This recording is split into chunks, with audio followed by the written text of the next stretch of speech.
Amigas, amigos de Ultimátum MX, un gusto saludarlos. Este es el Entrevino, Transición y Buenas noches de este lunes 2 de septiembre de 2024. Es para mí un gran honor recibir a mi querida amiga y compañera del gremio periodístico, Lisette Cuello. Gracias por estar acá. Muy buenas noches y el gusto es mío. Gracias. Mi querido hermano, Gilberto Zavala. Gracias. Maestro, y debo decirlo, siempre ha estado en nuestros programas, distintos eventos que tienen que ver con el análisis, y aquí ha estado. Gracias siempre, como y qué gusto compartir también este espacio con Lisette Cuello, por supuesto, ¿no? Muy bien, vamos al tema, pero antes, permítame felicitar desde este espacio a mi querida amiga Lisette Cuello. Fue reconocida por el club Primera Plana, periodistas. Yo decía allá en la Ciudad de México en una entrevista, los cardenales del periodismo, ahí, y han otorgado un reconocimiento a mi querida Lisette. Muchas gracias, e igualmente, que también por ahí fuimos los dos galardonados. Sí, los únicos vamos a decir, felicitaciones mutuas. Sí, felicitaciones mutuas. Fueron como 8 periodistas chiapanecos. Sí, unos de ya más trayectoria y ya las de menor, creo que fuimos como de 20 y tantos años. Sí, pero 20 y tantos años es una vida. Sí. Es una vida de experiencia, de trascender de un tiempo en el que era la máquina, como lo decías hace un momento, a la parte digital, ¿no? A las redes sociales. No, es una evolución importante y en la que no podemos quedar a la saga, y por eso pues aquí estamos. Vamos a iniciar, amigas, amigos, con el programa y pues llevar, por supuesto, la discusión, el comentario del último informe del presidente Andrés Manuel López Obrador. Es obligado porque pues ocurrió ayer, dijo algunas cosas que a algunos convencen, a otros no. Yo entraría diciendo que cuando inició su gobierno, pues habló de 100 compromisos y no sé cuáles, según las perspectivas que ustedes tienen, según el análisis que ustedes tienen, se logró, cuáles se lograron efectivamente cumplir. Pero yo sí cuestionaría algo de lo que habló, que se va a jubilar con la conciencia tranquila. El tema de salud, por ejemplo, dijo que no es como el de Dinamarca, es mejor. Que es un país seguro, y así dijo muchas cosas que a mí pues realmente no me convence. Lisa, primero las damas. Gracias. Pues no sé si recuerde que estuvimos justamente cuando tomó posesión, a través de Ultimátum, que fuimos, tuve el gusto y el honor de acompañarlo en el Zócalo, precisamente también como pues en esta ocasión. Yo creo que en cuestión de rating, al menos a mi punto de vista, pues sigue todavía con muy buena puntuación en cuanto al rating, pero en cuanto a temas, como lo comenta, precisamente en materia de seguridad y salud, que es lo que más nos interesa, no solamente a los mexicanos, sino en especial a los chiapanecos, yo siento que sí queda mucho a deber. En estas ocasiones que ya están sacando las reacciones de este informe, pues la gente pues sí dice, como en Dinamarca, sí, pues al menos aquí en el estado de Chiapas la infraestructura todavía carecemos de mucha infraestructura en servicios de salud básicos, ¿no? No hablemos de las comunidades que están dispersas, que tienen que caminar 3, 5, 6, 8 horas, a veces hasta un día, como en Ocosingo, que hay una comunidad que está a 7 horas, ni siquiera nosotros podemos llegar tan rápido. Esas cuestiones yo creo que sí quedaron a deber. No estoy diciendo que no se avanzó, porque por supuesto se avanzó en cuestión, por ejemplo, del IMSS, bienestar y todo eso, sí alcanzamos pues a despuntar tantito. En cuestión de pobreza también, pues por ahí el mismo Coneval se le voy a decir que sí, ya mejoramos también, o bueno, digamos, no estamos tan peor, no digamos mejoramos. Y en cuestión de seguridad, yo creo que ese es un tema que sí, al menos a mi punto de vista, queda mucho a deber. Maestro Saúl. Fíjate que yo estaba poniendo la atención a ese cambio, ¿no? Es decir, ¿qué traíamos antes? Yo soy de una generación ya de mayor a 50 años, ¿y qué veíamos justamente este día cuando el presidente entregaba su último informe y se abría, digamos, las funciones de una nueva cámara, en este caso de los diputados en el Congreso de la Unión, se daba la apertura a la sesión de la primera legislatura o de la legislatura que correspondía. Y allí llegaba el presidente y o después, con Fox creo, ya se va alguien y entrega el informe y era una sesión sobria, solemne. Claro. Y hoy fue diferente. Bueno, con este gobierno ha sido diferente todo. Me parece que ha sido diferente todo. Y yo creo que han transitado de lo imposible a lo posible. Han hecho de lo que parecía imposible, lo posible. De entrada, un gobierno de izquierda que nadie esperaba, un régimen de izquierda que nadie esperaba, con una narrativa que se convierte en gobierno y que nadie daba crédito.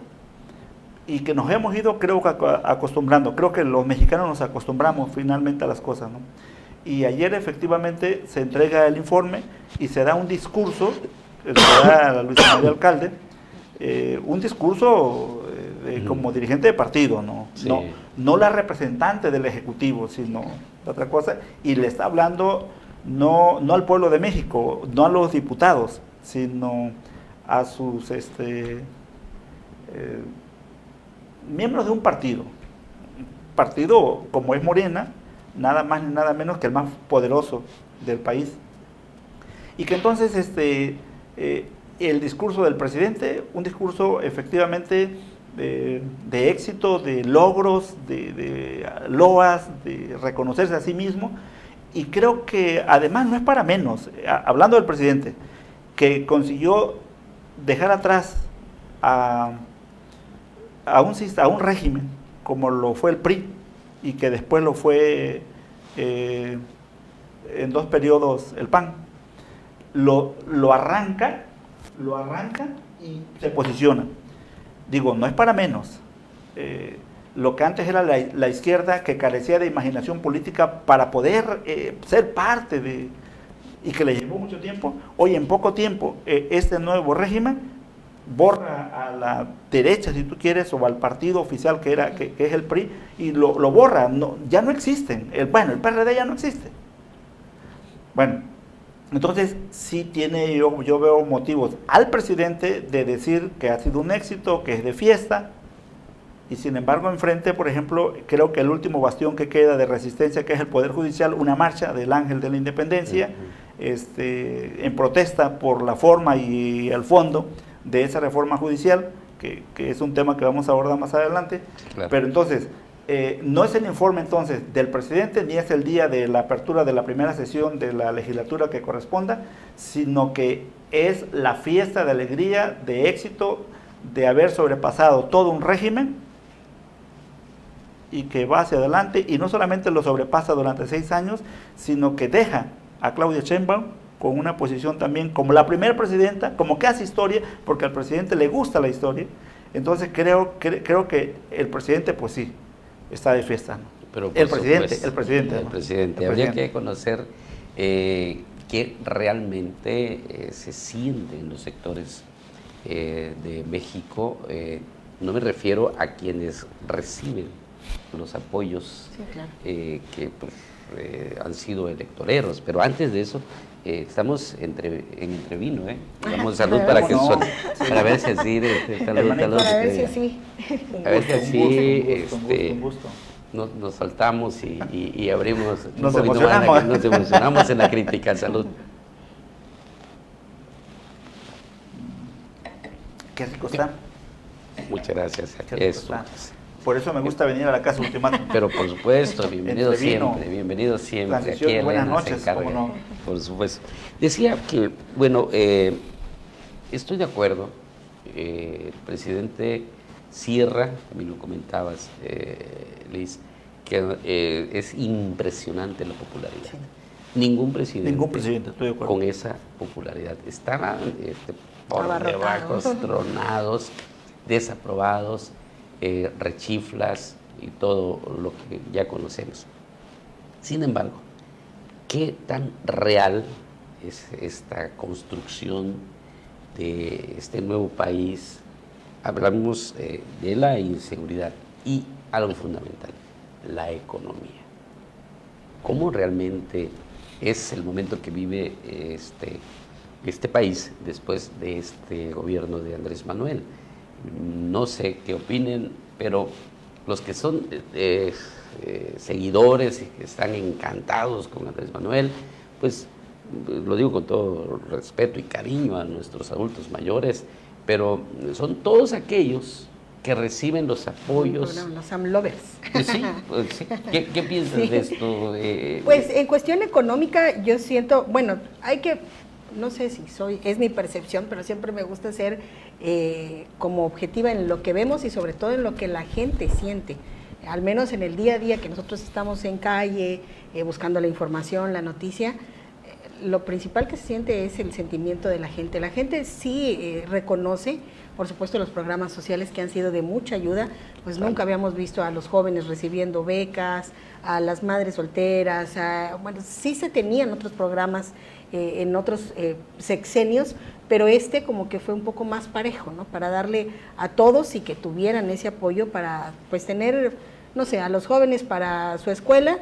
Conozco a varias sobrinas que tienen y me dicen, yo sí lo aprovecho, compro mis útiles, esto, el otro, y le ayudo a mi mamá para no desgastarla tanto en la economía de la casa, que eso, por supuesto, sí. se aplaude en este sexenio. Sin embargo, en otras cuestiones, por ejemplo, en cuestión del salario mínimo, también se mejoró muchísimo. Nunca antes habíamos tenido 270 pesos de salario mínimo para un mexicano y un chepaneco, pues jamás en la vida lo habíamos visto.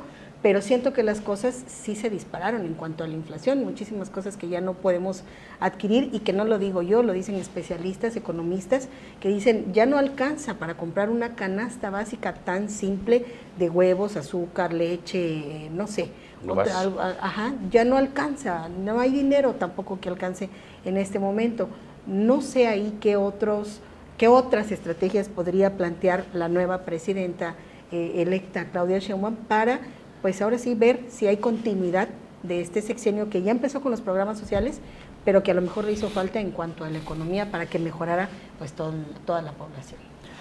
A mí me parece que en el contexto internacional, efectivamente los pobres han servido y sirven para la causa de las izquierdas, y obviamente en México no es que los pobres, yo no veo a los pobres disminuyendo.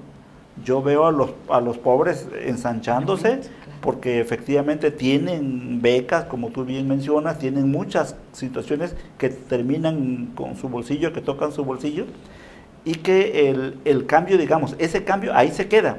No es que sea un cambio efectivamente en la perspectiva en la que lo pones, Lisette, en el que, que alcance para esto. No, a mí me parece que cuando se habla de economía, tiende a traslucirse un espejismo.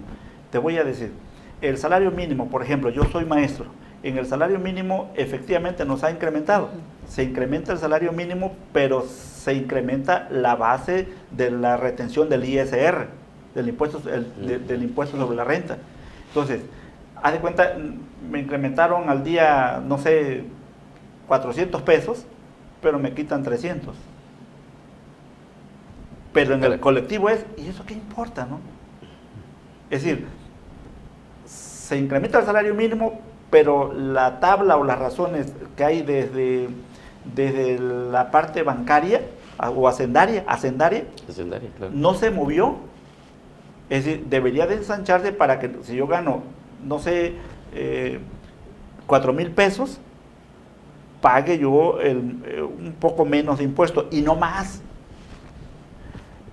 La esperanza que se tiene al final, en el caso de los que somos trabajadores al servicio del Estado, es que vas a jubilarte, no importa, te vas a jubilar con una pensión alta.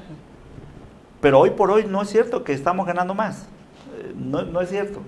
O sea, se paga mucho impuesto. No se compensa. Y a la par de los impuestos, o sea, la inflación, lo que tú mencionabas, o sea, pero está la gasolina, por ejemplo. Y por otro lado, está la miscelánea, por ejemplo, la miscelánea fiscal es un gran tema del que nadie habla. estamos pagando impuestos, intereses y un montón de cosas de la vida diaria, de la cotidianidad, en la que nuestros jóvenes, por ejemplo, al sacar su RFC, ya son obligados, ya son sujetos de la retención o del pago de su impuesto, ni tienen trabajo. En el informe, por ejemplo, se habla de que hay más o menos 100,000 personas, algo así, al mes, que pasan a ser nuevos empleos. Pero a ver, revisemos los empleos. Con 200 pesos al día, menos tu impuesto, no, trasladándote de un lugar a otro lugar, para donde pagas renta, pagas luz, pagas alimento, no te sale. ¿Cuál es la ventaja? Que tienes seguro, o que tienes ISSSTE, tienes seguridad social y tienes derecho a jubilarte. Sí, pero me faltan 30 años, 40 años. Entonces, mi cuenta individual, en fin, hay mucha complejidad. Ahora, pero volviendo al tema del informe, yo creo que efectivamente se han hecho cosas, pero algo más debió de haber cambiado en México. Y yo espero que con la presidenta Claudia, que tiene otra perspectiva, que tiene otro perfil, podamos sentirnos un poco menos raros, menos desconfiados. Yo espero que así sea, y que, por ejemplo, que en materia de educación, que es mi tema, podamos encontrar cambios verdaderos, no como lo que ha vivido. Hemos tenido 6 años, yo voy a decirlo, 6 años, perdónenme la expresión, perdidos en educación. Eso es terrible, muy lamentable. Algo de lo que no hemos hablado, permítanme antes decirles que Roberto González dice: para ustedes cumplió Obrador en estos 5 años y medio. Elizabeth Ruiz: ayudó a varias familias, pero aún así en la seguridad, seguramente diría inseguridad, es muy lamentable. La inflación creció demasiado en este sexenio, y le decía, algo de lo que no hemos hablado hoy es la corrupción. Él dice... Ya está eliminada. Está eliminada. Ya no existe. Temas Segalmex, por ejemplo. Los escándalos de los hijos, ¿no? Del famoso Andy, de todos esos negocios, esos enjuagues de los que se ha dicho. ¿Cómo, con la experiencia, la trayectoria que tienes, Liz, ves algo distinto de este sexenio a los anteriores, que como tú bien dices, acabó la corrupción, ¿no? Pues yo en ese tema sí puedo ser muy tajante en decir que la corrupción, así como lo dice él, que ya se acabó, pues es una falacia, porque no se ha acabado ni se acabará, ni siento que se acabará en muchísimos años. Tengo compañeros que son contratistas de obra y que nos dicen: nos quedamos sin empleo. Le dicen: nos quedamos sin empleo. Le digo: ¿pero por qué? Si venías con pocas obras de chiapanecos, pero ahí estaban. Me dice: no, pues ¿sabes qué? La empresa de los hijos de Andrés Manuel se acapararon toda la obra pública en el país y dijeron a ningún contratista salvo a los que ellos deseen, ¿no? Y si no te lo estoy diciendo en mal plan, en contra del gobierno ni del presidente, no, así fue, Lismes, o sea, nos hicieron a un lado, y ahorita él se dedica, tenía por ahí un terrenito, mejor se dedicó así como a 2, 3 cositas del campo. Me dice: a ver, el próximo sexenio, ¿qué otras esperanzas tenemos? Ni decir lo de Segalmex, ni decir lo de Pemex, ni decir lo de muchas obras del Tren Maya, y muchísimas cosas que no vemos que en realidad se haya acabado la corrupción como lo dice. A lo mejor era la esperanza de él, que la gente pudiera sentir más confianza en los funcionarios, en el gabinete, pero yo siento que en esa parte de la corrupción no se ha logrado, y no solamente con él, sino desde hace muchos sexenios, ¿no?, atrás. Así es. Maestro, pero fíjate, yo lo pondría desde la perspectiva de que, a pesar de que efectivamente la corrupción no se ha erradicado, sigue vigente, por supuesto, y galopa entre las instituciones, y sin embargo el presidente de la República tiene un 78% de aprobación.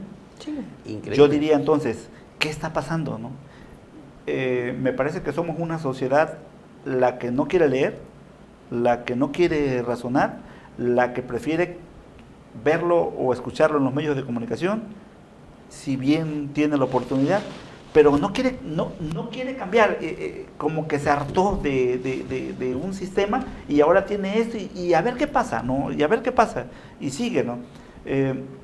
Entonces, la corrupción se anidó con el PRI, por supuesto, se excedió el PRI, pero este no es la excepción, este gobierno, por supuesto que no, y no pasa nada, y sin embargo no pasa nada. Bueno, acabamos de pasar un proceso de elección federal en el que la oposición desapareció. Tiene que reinventarse la oposición si quiere seguir vigente, pero la corrupción va a seguir mientras no cambie la educación, mientras no cambie la perspectiva en la familia, mientras no cambie el esquema. Y el problema es que hay como un punto, como un vértice en el que se juntan 2, 3 generaciones, la generación X, la Y, la Z, y ahí algo está pasando entre nuestros hijos. Algo está pasando, por ejemplo, nuestros hijos, si le preguntas de política, están hartos de la política. Entonces, ¿qué sigue? Muchos, por ejemplo, se emplearon y el salario que les dan, sienten que para su capacidad, para que el estudio que les pudimos dar, no da, renuncian y se están yendo a la cuestión privada. Pero el gobierno sigue diciendo que hay números positivos y que ya no hay corrupción y que hay empleo y que hay seguridad y que la salud como mejor que Dinamarca, y no es cierto. Bueno, dice, Chiapas tiene más de 22,000 localidades, en su gran mayoría dispersas. Tú hablabas de Ocosingo, como Chilón, Yajalón, sus comunidades están muy dispersas. Allí el sistema de atención de salud, pero también de seguridad, pero también de educación, es pésimo, está muy marginal.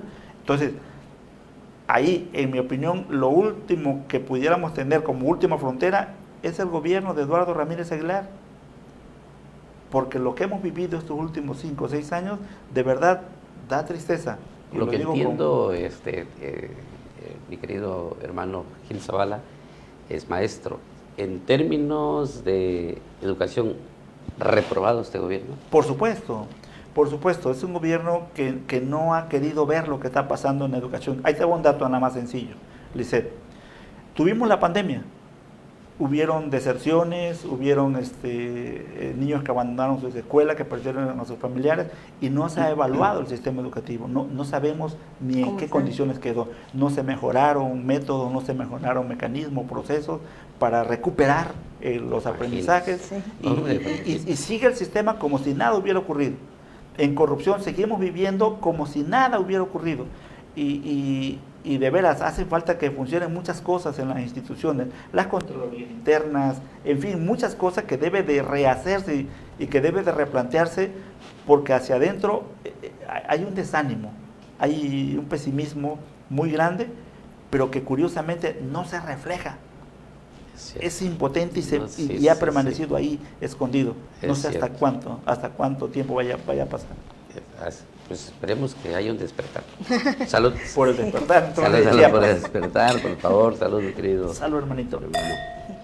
Bien. Entre copa y copa. Sí, por favor. Pues el lema de campaña de la doctora Sheinbaum fue sigue la transformación, pero con sello propio. ¿Crees que sea posible que se quite, yo lo he dicho una y otra vez, ese yugo de AMLO? Porque, lo digo respetuosamente, es una mujer muy preparada, pues digo, es científica. La formación que tiene ella, a la que tiene Andrés Manuel, pues era un tapacarreteras, bloqueaba pozos de Pemex, o sea, es un porro, ¿no? ¿Será posible que ella logre? Porque el hombre es obsesionado. Claro. Andrés Manuel es necio. Sí, claro. Y si vemos en la Biblia, la necedad es lo peor que puede haber en un ser humano. ¿Crees que la doctora logre hacer su sello propio? Pues no sé, yo me considero una mujer que apoya el movimiento feminista, para empezar. Y por supuesto que como mujer se aplaude el que una mujer haya llegado, siempre lo he dicho, en esta parte de que sea la primera mujer presidenta. Pero muchas me han criticado, pero yo le dije, ¿a costa de qué llega esa mujer presidenta? A costa de que se ha hablado de una imposición del mismo presidente. Para empezar, ese tema, ¿no? de imponer a alguien, porque todo el mundo ya decía, va a ser ella porque dice Andrés Manuel que va a ser ella. Entonces, yo siento que para que se quite o para que tenga más bien su sello propio, no lo veo cercano. Yo siento que va a vivir siempre con la sombra de Andrés Manuel, y todo el mundo dice, el que va a gobernar es Andrés Manuel, nada más que va a estar ella al frente, ¿no? Ojalá que no. Tenemos como mujeres las mínimas esperanzas de decir, ojalá que podamos tener en verdad a una mujer que gobierne, no sin embargo pues pedirle algún consejo, su experiencia que le ha dejado la presidencia en estos 6 años, pero sí debería de como pintar raya para que digamos es Claudia Sheinbaum la que va a gobernar. Oye, no, y es que el presidente Andrés Manuel lo conocemos, desde cuando llegó a Palacio Nacional, aquel beso paternal, la llevó a recorrer los estados del país, o sea, paseándola, ¿no? ¿Sabe qué? Sí. No sé qué piensas de eso.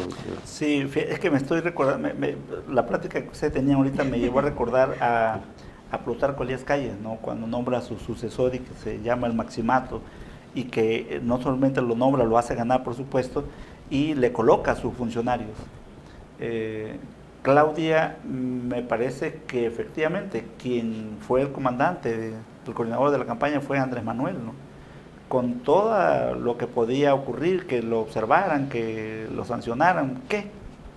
O sea, yo me mancho, pero tú sigue, ¿no? Entonces, hoy la presidenta electa, Claudia Sheinbaum, sin duda ha ido poco a poco. Creo, esa parte yo la veo con prudencia de ella, de ir nombrando poco a poco su gabinete, poco a poco. Pero ahí está la mano del presidente. Ahí te dejo 4, te dejo 3 y colócalos. Incluso hasta él lo anuncia antes que la presidenta. Él sigue siendo el protagónico. Y va a seguir siendo el protagónico, a pesar de que quedan 28 días, 27 días, va a seguir siendo él. Porque es de acá, del sureste, porque es su estilo, es su modo. Es su sello. Creo yo entonces que Claudia, la presidenta electa, si en 6 meses no logra hacer un movimiento que marque su sello propio, ya no lo logró. Yo creo que ya no. Ya lo sé, ese es el tiempo, 6 meses. Si en 6 meses ella no hace un movimiento o toma decisiones como tal, bueno, ahí está la reforma al Poder Judicial. Pues vamos al tema. Ahí está un dato cerquitita, ¿no? Dio una opinión y sale Monreal, y al rato dice, no, es que ya lo leí, ya lo escuché y no dijo eso. Y, o sea, no es ella. Desde ahí, ahorita no es ella, sigue siendo Andrés Manuel. Pero tiene la gran oportunidad de hacerlo, ¿no? Y por supuesto tiene una condición que no tuvieron los presidentes que hemos tenido en la historia de México. Es mujer, es la primer mujer. Eso creo que le da un margen como para posicionarse, si ella lo quiere y lo decide así, ¿no? Pues es lo que deseamos los mexicanos, por supuesto. Vamos ahora al tema de la confrontación de los juzgadores federales y los que están defendiendo la reforma de marras, diría yo, del presidente Andrés Manuel, esa iniciativa, y está subiendo de tono. Lo que tú mencionabas de Monreal llegó al extremo de decir que la determinación de 2 jueces, uno de Chiapas, en donde pues establecen una suspensión al procedimiento de esta iniciativa, dijo Monreal, es grotesco, absurdo e ignorante. Y el tono en el que lo dice, además. El tono en que lo establece de tal manera. Pero por otro lado, ayer vimos en Chiapas y en muchos estados del país una movilización de la sociedad civil, de alumnos, de comerciantes que se han sumado ya, y me parece que el próximo miércoles habrá un llamado para que se sumen los sectores, la sociedad civil, a esta lucha, y buscan, me dicen, al parecer así se está definiendo, como declarar un día inhábil todos. ¿Sí conoces esa parte? Tú estás en las noticias. Sí, y sobre todo lo que más llama la atención es toda esa suma que han estado viendo de estudiantes de máximas casas de estudios de todo el país, Sí, ¿no? O sea, si en verdad la reforma judicial fuera como ellos dicen, o que va a ser tan benévola como ellos lo anuncian, yo siento que ni especialistas ni abogados tan reconocidos de estas universidades de todo el país salieran a estas marchas y a estas protestas, ¿no? Yo siento que ahí, no sé, pues ahora tristemente vamos a decir, yo creo que sí va a pasar la reforma, pero no debería, y ojalá pues sí se sigan con estas manifestaciones, porque sin duda alguna algo trae, ¿no? Trae jiribilla atrás de todo esto. Maestro Zavala, perdón. Hay una perspectiva, por ejemplo, sobre este tema, en el que ahí están las opiniones de Ken Salazar, el rechazo que ha tenido del propio presidente, y luego un poquito menos mediática, digamos, la opinión del embajador de Canadá, y luego la opinión del embajador de China, pidiéndole a esos embajadores que dejen de meterse en un tema que atañe a México. A mí me parece que cada uno de ellos, esos actores, tienen por supuesto un interés, y el interés es económico. Bueno, el fentanilo, por ejemplo, ¿en dónde se producen, de dónde vienen los precursores? De China. Nuestro mercado, aquí Chiapas está lleno de mercancía china, pero México tiene un tratado de libre comercio con Estados Unidos y Canadá. Aquellos están viendo la parte del ensamblado legislativo o jurídico que da certeza a la inversión. Pero desde acá, desde la perspectiva del presidente Andrés Manuel, lo que está viendo es el control político, por supuesto, para que pueda hacer las modificaciones que históricamente han hecho las otras tres transformaciones, para que sí asiente bien su cuarta transformación. Entonces, todo tiene un interés, y la gran mayoría de los mexicanos, honestamente, no conocemos a fondo la propuesta, pero quienes sí la conocen, como son los trabajadores del Poder Judicial, sí, claro, y las universidades, que no es poca cosa, pues están saliendo a protestar, cosa que no se había hecho. Y sin embargo, ocurrió lo mismo también con el INE. Con el INE, ¿cuánta gente salió a marchar? Sí. ¿Y qué pasó? No pasó nada. Es decir, pasó lo que tenía que pasar, por lo que acaba de decir. Y esa planadora que esa tiene. Planadora, ¿no? Es como entonces, la planadora ahí está. O sea, ahí está, y tiene encendida la máquina, y yo digo que va a pasar. Sí. ¿Qué consecuencia? ¿A qué costo? Pues eso ya que no. Perdón que lo diga, ya que lo digo desde la perspectiva del presidente, ya le quedan días. Claudia, la presidenta electa, ella ya será en su momento, pero ahorita va a pasar. No, pues, qué mal se escucha, pero sí, es sí, una realidad tristemente triste, y no vemos algo diferente. No sé, cuando inició esto del paro de labores del Poder Judicial, decía que lo tenían en un trabuco, dicen en Tabasco, lo tienen atorado pues, al gobierno de Andrés Manuel. Sin embargo, es evidente, el control lo tiene en la Cámara. Pero fíjate, Lisette, ¿cuántas reformas han pasado y que terminaron siendo tema en la Suprema Corte? Pero hoy va contra ellos. Sí. Hoy va contra ellos. Entonces, la oposición, ¿cuál era su último bastión de esperanza? La Corte. Claro. Sí. Hoy, ahorita, ¿cuál ¿quién? Es? Bueno, a lo mejor la Corte Internacional, la Corte Interamericana. Pues sí, pero eso lleva tiempo. Claro. No, me imagines.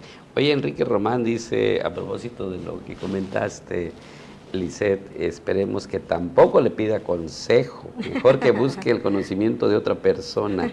Como ves, sí. Frida Benítez, con pocas cosas buenas que hacía, nos hizo desviar la atención de lo que verdaderamente importante realizaba. Que toda la gente se da cuenta cómo están recibiendo becas y despensas, pues por eso pues ahí es es evidente, ¿no? Pues realmente sí, ese tema de la reforma, la reforma al Poder Judicial de la Federación, tampoco le veo, va a pasar, pero sin en cambio la reforma electoral, esa sí la pararon. Yo creo que para darle continuidad en esta otra administración. Pues sí, porque sí, y sí generó confusión, se detiene habrá una nueva iniciativa en la reforma electoral y se entendía que había pausa, ¿no?, en la reforma electoral, al Poder Judicial Federal. ¿Qué puede pasar para que eventualmente se pudiera detener? Esos dos recursos, o esos dos resolutivos, no sé cómo se le llama, lo de la del juez de Querétaro y de Chiapas, que ordena la no discusión o pausar la discusión en la Cámara de Diputados, se acaba de anunciar de que van a sesionar y que va a la reforma. Entonces, pase lo que pase, mi opinión es que sí la van a pasar y que después, bueno, si la echan para abajo, pues que la echen para abajo. Ya no va a ser problema de Andrés Manuel. Yo te lo dejé, Claudia, y tú sabrás qué haces. Veremos de qué está hecha. Es el gran reto, ¿no? Y creo que ahí se definiría lo que tú dices, ¿no? Si va a mantener su sello propio o pues sí. Bueno, pues ya le pusiste 6 meses. 6 meses. Vamos a otro tema, no menos importante, yo diría más importante, y no podemos dejar de abordarlo con Lisette Cuello aquí, que está detrás de la noticia, que está siempre activa, y del maestro Zavala, pues que es un conocedor del tema educativo. Inició el ciclo escolar y no se ha dicho mucho de cómo estuvo el arranque, esto a partir del tema de la inseguridad. Regiones como el de la Sierra, pues hacia acá abajo, Chicomucelo, la Frailesca también, y otras partes de nuestra entidad que están pues ya pues dominadas por el crimen organizado. En consecuencia, no se dice, la parte oficial no se atreve a hablar mucho de qué ha pasado. Inició el ciclo, cuántos estudiantes no están llegando a las aulas. ¿Qué información tienes? Pues nosotros lo que pudimos recabar es que de 1.800.000 niños que hablan de manera oficial del regreso a clases, al menos la Coordinadora Nacional de Trabajadores de la Educación sí salió a decir, uno de sus líderes en la zona costa, que eran más de 20.000 estudiantes que no habían retornado a clases en las zonas sierra, fronteriza, parte de la costa, y que bueno, lamentablemente pues las autoridades nunca nos contestaron para decir de manera oficial qué tienen reportado, porque se supone que todas las escuelas se reportan al inicio de clases, claro, ¿no? Esa parte, y se habla de como entre 3.000 a 5.000 maestros de esas zonas que no pudieron llegar. Es solo del tema de inseguridad, sí, más lo que comentábamos antes de entrar al programa, de esas comunidades indígenas como Okchuk, en el Corralito, que hoy mencionan que más de 300 estudiantes no han podido iniciar clases por los problemas en comunidades indígenas, sumados a los del crimen organizado, que yo siento que es un poco más pesado, porque a los maestros, al menos compañeras maestras que tengo, que me han dicho, Lisette, nosotros sí tenemos que ir a nuestra zona escolar, al menos en frontera con Malapa, me dice una amiga que está ahí, tengo que ir porque si no, 3 días y me van a dar cuello con la mano en la cintura de que no llegué. Me dice, una vez me tardé casi 12 horas en llegar porque tuve que rodear, no atravesar lo que conocemos Comitán y toda la ruta que llega a frontera, sino tuve que rodear y entrar por Guatemala para entrar a frontera con Malapa, porque si en 3 días yo no llegaba, ya me iban a dar guillotina, ¿no? Y de eso no habla la autoridad, de toda esa travesía que hacen principalmente los maestros, sin contar a la población, a la zona, la población escolar, de cómo le hace bajo los enfrentamientos que todos los días están. Pues vimos hace unos días cómo valieron esta clínica y que enfrente estaba un jardín de niños y se tuvieron que resguardar. Entonces las mamás dijeron, ya no los mandemos, ¿no? Esa parte la autoridad no ha salido a decir específicamente cuántos no están llegando. Es complejo, es un tema sumamente complejo, particularmente en Chiapas, porque efectivamente, bien lo dice Lisette, hay compañeras, maestras y maestros en los que para venir a atender un asunto a la capital se les lleva de 18 a 24 horas con sumas peripecias que tienen que llevar a cabo. No pueden llevar sus carros, no hay servicio colectivo en esas regiones, por ejemplo, de frontera con Malapa hacia Motocintla, hacia diferentes regiones, Siltepec. O sea, es complejo, es muy, muy complejo, y efectivamente no hay una instancia que los escuche. Vaya, ni la coordinadora. Mira, yo he estado escuchando a la coordinadora que denuncian, que señalan, pero déjenme decirle, yo los escucho también ya en un tono en el que están siendo atendidos con el presidente, han tenido respuesta y no atacan como hacían anteriormente, que denunciaban y hacían muchas cosas. Hoy con más prudencia, con más calma, creo que están recibiendo cosas que todo movimiento político recibe, y sin embargo hay muchas maestras y maestros que no están con la coordinadora, pero que la práctica los obliga a permanecer como coordinadora, y que en término escolar están solos. Sus propias autoridades efectivamente le dicen, bueno, tú tienes que cumplir con la ley, y la ley efectivamente dice que en 3 días yo te voy a levantar un acta, así que tú tienes que estar. Si los niños llegan o no llegan ya es un asunto. Pero ¿qué ocurre, por ejemplo, en muchas comunidades de Chicomucelo, frontera con Malapa? Allí hay una parte del grupo que está de aquel lado, en el que les están pidiendo a los maestros que permanezcan en el aula, porque si ellos permanecen en el aula, entonces hay paz y hay normalidad.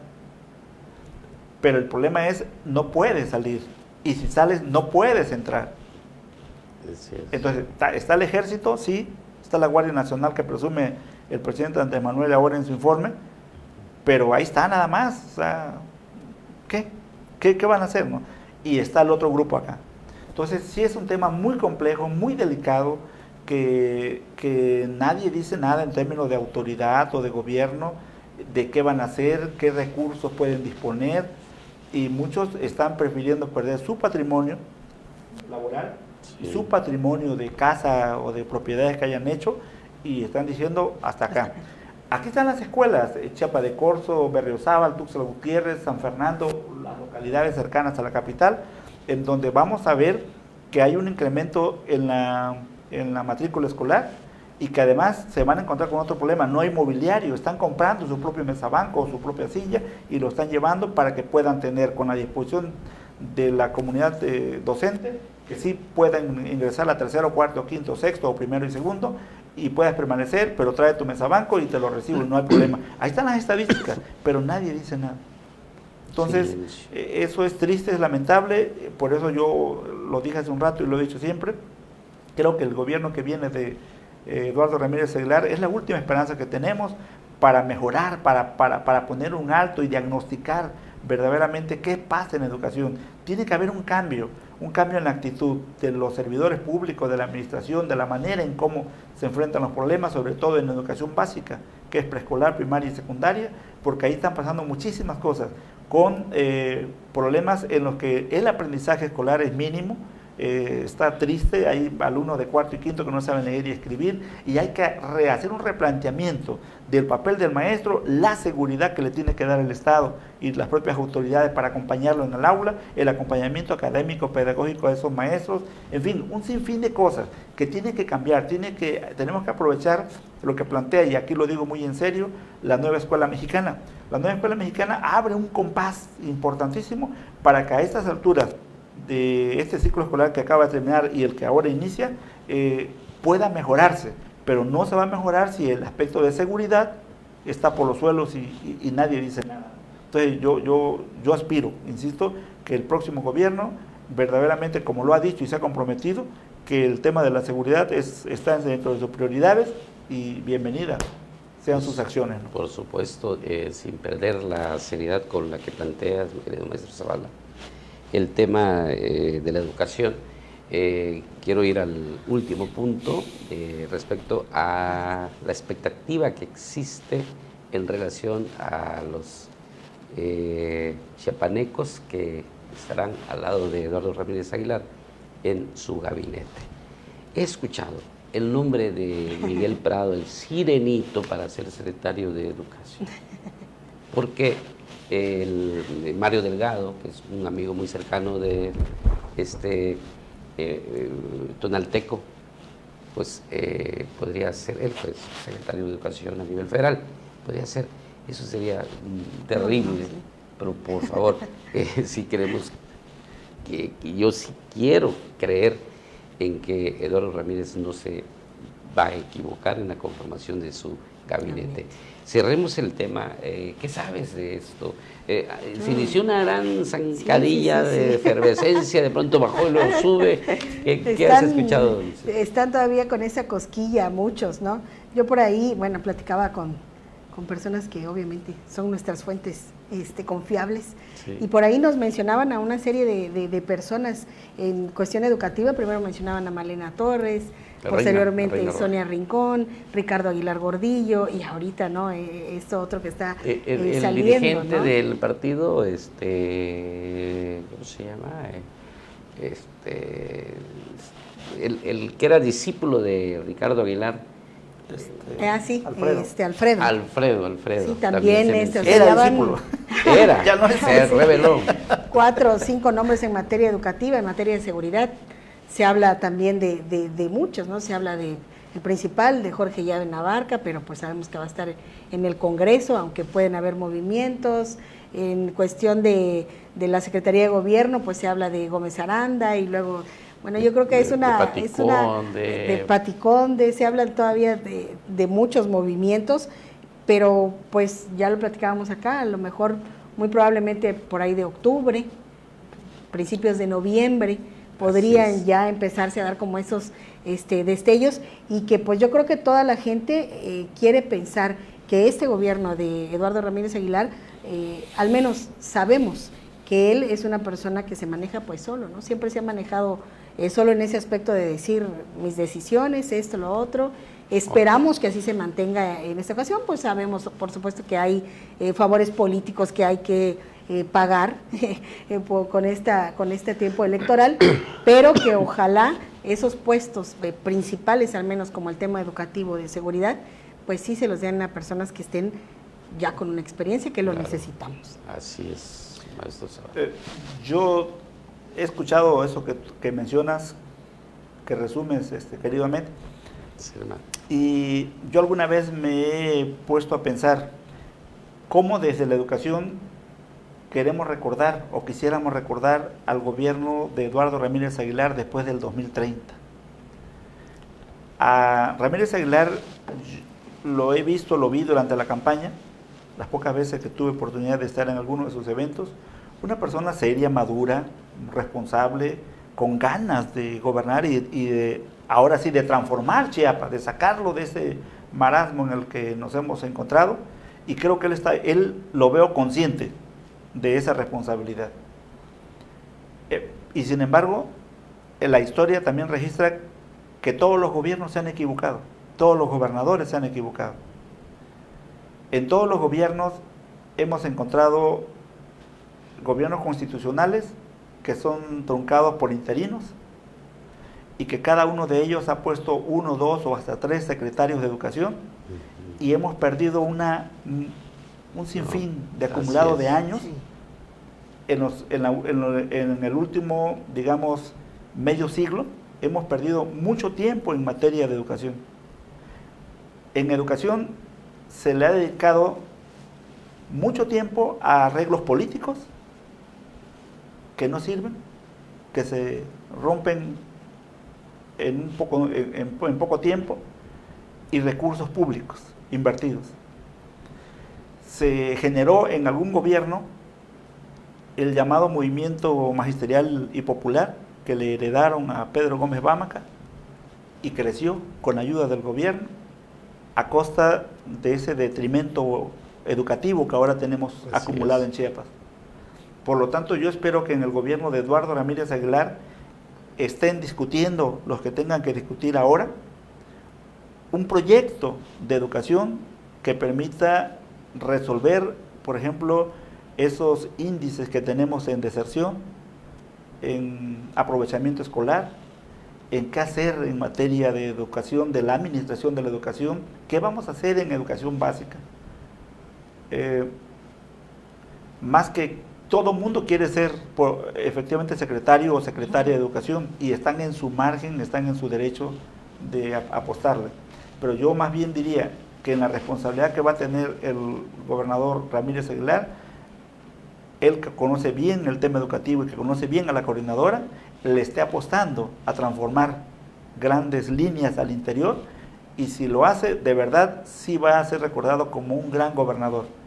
De no hacerlo y efectivamente tenga que pagar cuotas electorales o cuotas políticas, aunque él ha dicho que no, que llega sin amarras, sin ataduras, si lo hace, la historia lo va a juzgar, y si no lo hace, la historia se lo va a reconocer.